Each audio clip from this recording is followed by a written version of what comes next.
it is prohibited. It is from participating in specified elections. Prepared.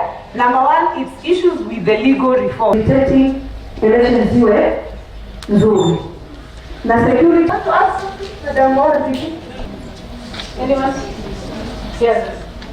Tunaelekea uchaguzi na mada ambazo tunaangalia kwa sasa ni vipi tunavyojitayarisha kwa uchaguzi, sheria zinazotumika katika uchaguzi na code of conduct ni sheria vile ambavyo watu wanatakana wawe katika sheria ili tusiwe na hali ambazo si nzuri wakati wa uchaguzi. We are sensitizing people on the fact that it's about a year to the election.